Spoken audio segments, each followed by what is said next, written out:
Assalamualaikum warahmatullahi wabarakatuh. Waalaikumsalam warahmatullahi wabarakatuh.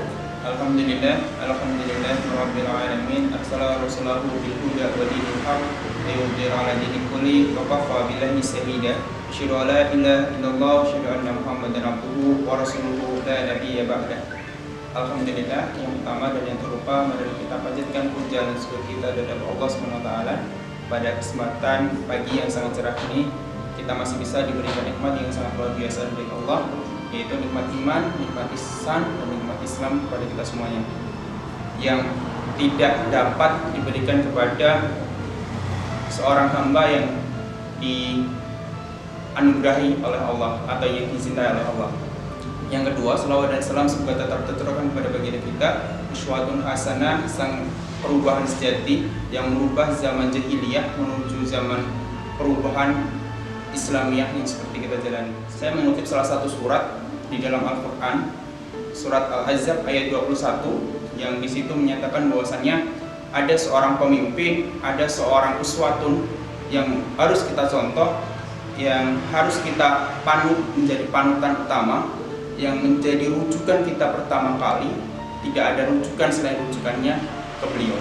A'udzu billahi minasyaitonir rajim. Bismillahirrahmanirrahim. Laqad kana lakum fi Rasulillahi uswatun hasanah liman kana yarjullaha wal yawmal akhir wa dzakarallaha katsiran. Laqad kana lakum fi Rasulillahi uswatun hasanah. Sungguh telah ada pada diri seorang Rasulullah yaitu uswatun hasanah, yaitu sebagai contoh atau sebagai agen kita merujuk kemana. Manusia atau insan, hamba yang diberikan oleh Allah, tidak mestinya ada satu arahan atau satu tujuan yang menyatakan bahwasanya kita ini mengarah ke siapa. Seseorang tidak akan berubah dan tidak akan beralih ke sesuatu hal yang lain tanpa kita mengetahui suatu dasarnya, tanpa kita mengetahui panutannya siapa. Sekarang banyak orang atau yang banyak berguru dan lain sebagainya, itu merupakan salah satu wasilah kita, salah satu tarekat kita untuk menuju ke jalan Nabi Muhammad SAW. Karena salah satu hasanah yang terbaik, salah satu uswatun yang sangat terbaik itu merupakan Rasulullah saja. Karena di dalam diri Rasulullah sudah terhalang atau sudah terhapus semua kesalahan-kesalahannya. Hatinya pun Rasulullah sudah dicuci, sudah bersih dari dosa. Patutnya sebagai kita, sebagai umat Nabi Muhammad SAW, kita patutnya salah satu merujuk ke sana. Baik itu perilaku, perkataan, perbuatan dari Rasulullah itu semuanya baik. Tidak ada sesuatu yang dilakukan oleh Rasulullah itu perbuatan yang sangat jelek, itu nggak ada. Nah, dan di dalam diri Rasulullah sudah ada suatu contoh. Patutnya kita sebagai manusia, sebagai hambanya merujuk ke sana. Jangan sampai kita sebagai manusia, sebagai umatnya, kita merujuk ke hal yang lain. Banyak feeling dari pikiran kita, nafsu kita biasanya pergi atau tidak memalingkan Rasulullah. Nah, biografinya Rasulullah saja kadang kita tidak tahu. Bahkan buku terkait dengan surah Nabawiyah kita nggak punya. Katanya kita mencintai seorang Rasulullah, katanya kita mau minta pertolongan kepada beliau, tapi sejarah biografinya siapa nggak tahu. Itu sangat-sangat fatal kepada kita. Bahkan kalau kita sampai tidak mengetahui berapa masa dakwahnya Rasulullah di Mekah dan Madinah, kita nggak tahu, itu merupakan sangat-sangat fatal. Karena landasan perjuangan Islam ada di sana.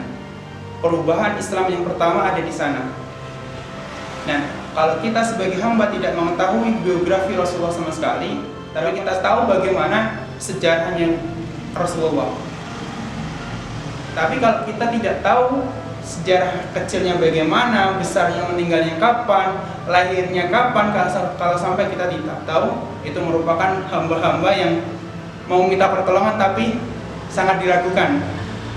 Semisal kita minta pertolongan kepada Pak Nova, Pak, saya minta tolong ajarin komputer, tapi saya tidak tahu Pak Nova itu yang mana. Itu merupakan suatu kesalahan yang sangat keliru. Seharusnya kita tahu dulu Pak Nova itu siapa, baru kita minta pertolongan ke Pak Nova. Itu misal contohnya seperti itu. Kalau kita minta pertolongan syafaat di akhirat nanti, yaitu hanya pertolongan dari Nabi Muhammad. Nah, kalau kita Nabi Muhammad saja tidak tahu, bagaimana kita minta pertolongannya nanti? Meskipun yang penting umat Islam itu menjadi satu kunci, yaitu Nabi hanya satu, Rasulnya hanya satu, yaitu Nabi Muhammad. Jangan sampai perpecahan umat Islam ini digara-garakan hanya masalah-masalah khilafiyah saja. Ada yang mengatakan ini benar, ada yang mengatakan ini salah. Ada yang mengatakan puasa hari Sabtu, ada yang mengatakan puasa hari Ahad. Tergantung kita keyakinan yang mana. Semua ada dasar, semua ada landasannya. Jangan sampai kita hanya perselisihan kecil, puasanya saya hari Sabtu, puasamu hari Minggu, yang benar saya. Jangan sampai. Yang penting dalam persatuan umat Islam, yaitu Al-Qur'annya sama, kitabnya sama, yaitu Al-Qur'an, nabinya sama, Tuhannya sama. Jangan sampai permasalahan-permasalahan kecil kayak gitu menjadi polemik di kita. Ada yang mengatakan kunut salah, ada yang mengatakan kunut benar. Ya udah, kita yang menurut yang mana? Yakinnya bapak atau ibu yang mana? Kalau yakinnya itu, ya udah itu. Kalau yakinnya ya ini, ya ini. Yang penting kuncinya satu, Tuhannya sama, kitabnya sama, nabinya sama. Kalau nabinya sama, nanti keturunannya akan sama, baik dari khalifahnya dan lain sebagainya. Nantinya di akhir zaman itu ada 73 golongan yang pecah dan hanya satu yang selamat, yaitu Ahlus Sunnah wal Jamaah. Dilanjutkan dari ayat tadi, liman kana yarjullah wal yaumal akhirah wa dzakarallaha katsiran. Orang yang mengharap rahmat Allah dan kedatangan hari kiamat dan yang banyak mengingat Allah. Nah, orang yang tahu atau yang mencari solidaritas dan kepada Rasulullah, yaitu orang-orang yang hanya mengharap rahmat dari Allah. Kalau orang yang tidak mengharap rahmat kepada Allah, tidak akan bisa mencontoh perilaku, perbuatan, perkataannya Rasulullah. Dan hari kiamat. Nah, kedatangan hari kiamat kita meyakini bahwasanya hari kiamat itu datangnya hari Jumat pastinya. Tapi Jumatnya kapan kita nggak tahu. Bisa jadi besok, bisa jadi minggu depan, bisa jadi nanti minggu depannya lagi. Nah, kita sebagai hamba dari Allah, hamba akhir zaman, patutnya kita senantiasa, yang penting kita mengerjakan sholat lebih dahulu. Meskipun amalan-amalan perbuatannya sangat banyak. Kalau dasarnya sholat itu udah kita laksanakan, insya Allah nanti perbuatan-perbuatan lain akan menyusul. Tidak mungkin seorang hamba, seorang manusia dengan melaksanakan sholat itu dengan tertib, dengan bagus, tapi perbuatannya jelek, itu tidak mungkin. Tapi kalau dilihat dari sholatnya dulu, dari pondasinya agama terlebih dahulu, itu buruk, pasti akan buruk. Lanjutkan tadi, dan yang banyak mengingat Allah. Nah, kita sebagai hamba, ada beberapa hadis yang mengatakan Abu Bakar itu istighfar sebanyak 1000 kali. Ada yang mengatakan Umar itu istighfar 500 kali setiap hari. Nah, kita berapa kali kita istighfar?